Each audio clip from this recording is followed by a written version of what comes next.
Assalamualaikum warahmatullahi wabarakatuh. Halo anak-anakku semuanya, gimana kabarnya nih? Semoga selalu dalam lindungan Allah Subhanahu wa Ta'ala ya. Amin ya Robbal Alamin. Jangan lupa selalu menjaga kesehatan dan tetap semangat belajarnya. Oke? Nah, sekarang kita akan belajar pendidikan agama Islam atau PAI. Biasakan sebelum memulai pembelajaran kita membacakan basmalah dulu bersama-sama. Ayo. Bismillahirrohmanirrohim. Nah, kita akan belajar apa nih di bab 1 ini? Langsung saja ya, kita akan belajar kisah keteladanan Nabi Muhammad Shallallahu Alaihi Wasallam selama hidupnya. Langsung saja kita ke materi nih. Nabi Muhammad Shallallahu Alaihi Wasallam disebut sebagai Sayyidul Anbiya. Apa itu Sayyidul Anbiya? Kalau yang sudah baca pasti tahu Sayyidul Anbiya itu apa sih? Kita lihat ya. Nah, katanya Sayyidul Anbiya itu yang berarti pemimpin para nabi dan rasul Allah. Tuh, berarti Nabi Muhammad Shallallahu Alaihi Wasallam sebagai pemimpin para nabi dan para rasul Allah. Sejak kecil Nabi Muhammad sudah menunjukkan sikap percaya diri. Nah, Nabi juga sejak lahir sudah dalam keadaan yatim. Berarti kalau keadaan yatim itu Nabi Muhammad ditinggal oleh ayahnya. Kita lihat lagi, kapan sih ditinggal oleh ayahnya? Ditinggal kemana maksudnya? Nah, ditinggal oleh ayahnya. Ayahnya itu sudah dipanggil oleh Allah Subhanahu wa Ta'ala. Kita lihat lagi ya. Nabi Muhammad ditinggal wafat yang pertama oleh ayahnya itu pada Nabi Muhammad ketika di dalam perut ibunya, ketika Nabi Muhammad masih di dalam kandungan ibunya. Ayahnya sudah dipanggil oleh Allah duluan.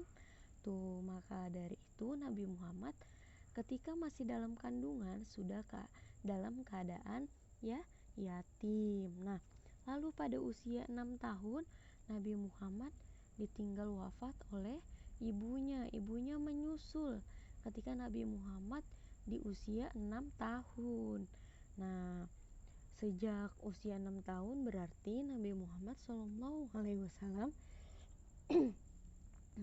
sudah dalam keadaan yatim piatu. Ibu dan ayahnya sudah dipanggil oleh Allah duluan daripada Nabi Muhammad. Lalu Nabi Muhammad diasuh oleh siapa? Nah, lalu ketika umur 8 tahun Nabi Muhammad diasuh oleh kakeknya yang bernama Abdul Muthalib. Tuh, pada usia 8 tahun Nabi menggembala kambing dan diasuh oleh pamannya. Dalam waktu yang singkat Nabi sudah mahir melakukannya. Tuh, karena sejak kecilnya ditinggal oleh ayahnya, Nabi Muhammad sudah memiliki sifat pemberani, percaya diri. Maka dari itu ketika mengembala kambing, Nabi Muhammad sudah mahir. Bahkan masyarakat di sekelilingnya itu mempercayai kambing-kambingnya untuk dititipkan kepada Nabi. Saking percayanya, karena Nabi Muhammad memiliki sifat yang baik tuh. Nah, punya sifat yang kerja keras, punya sifat kerja keras yang tinggi, terus pemberani, percaya diri, mandiri. Makanya dipercaya oleh masyarakat untuk mengembala kambing-kambing di masyarakat sekitarnya. Lalu pada usia 12 tahun Nabi berdagang ke Syam menemani pamannya. Nah, pengalaman berdagang Nabi membuatnya itu semakin mandiri. Setelah beranjak dewasa, Nabi bekerja dengan Siti Khadijah sebagai pengantar barang. Nabi menjalankan tugas dengan penuh tanggung jawab. Nah, maka dari itu Nabi diberi apa? julukan sebagai Al-Amin. Al-Amin itu apa artinya? Dapat dipercaya. Karena dalam berdagangnya pun Nabi Muhammad SAW selalu jujur.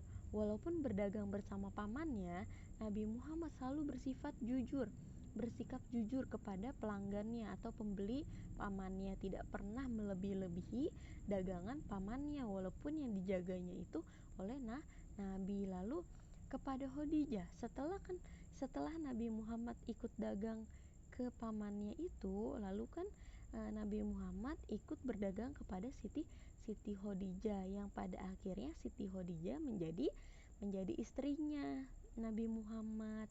Nah, di situ pun sama, Nabi Muhammad masih bersifat jujur, rendah hati, selalu jujur dengan pembelinya.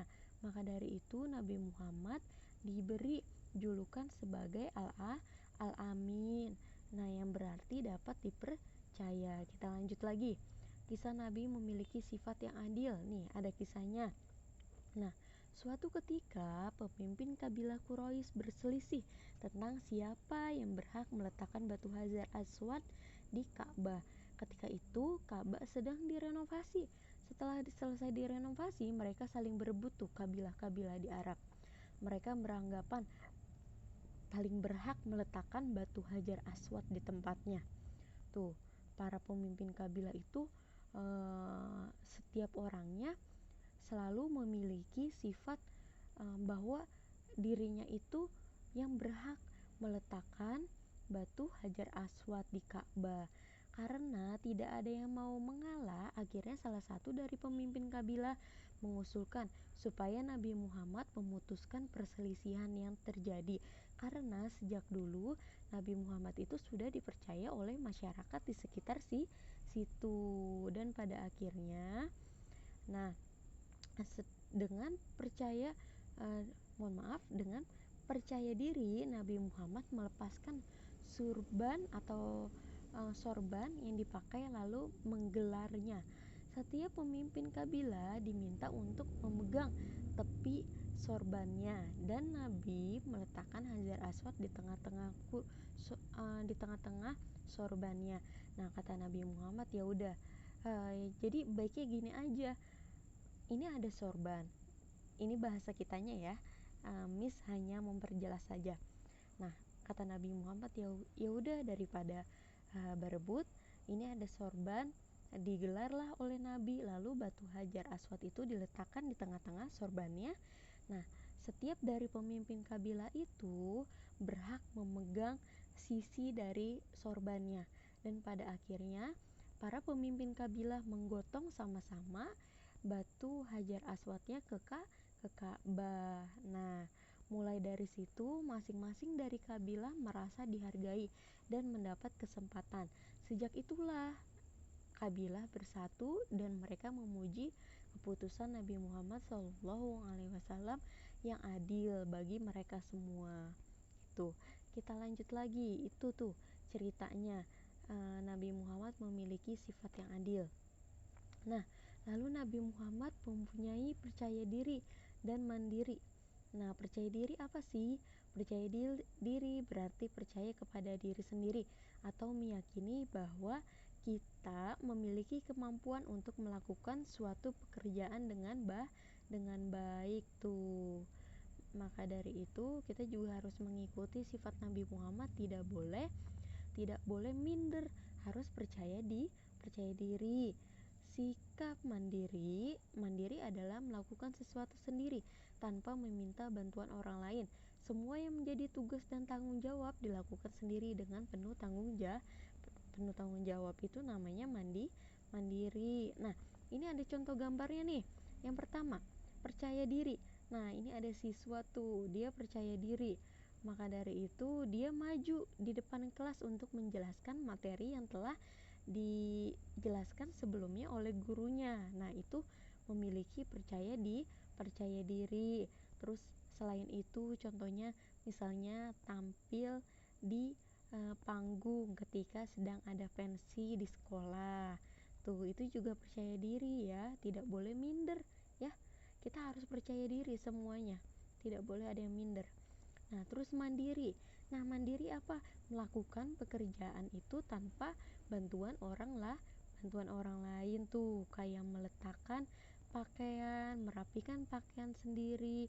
Terus kalau pulang sekolah, misalnya nih, naruh tas langsung ditaruh di tempatnya. Terus sepatunya dirapikan, bukan malah mamah atau bunda yang merapikan. Nah, itu namanya bukan mandiri. Kalau mandiri itu semua pekerjaan kita yang melakukan. Nah, kita harus ya mencontohkan sifat dari Nabi Muhammad SAW yang memiliki sifat percaya diri dan mandiri. Nah, untuk selebihnya, Miss berharap kalian dapat membaca di buku dengan baik dan dapat memahaminya, tidak hanya dibaca aja. Nah, cukup sekian materi yang telah Miss sampaikan. Miss ucapkan wassalamualaikum warahmatullahi wabarakatuh.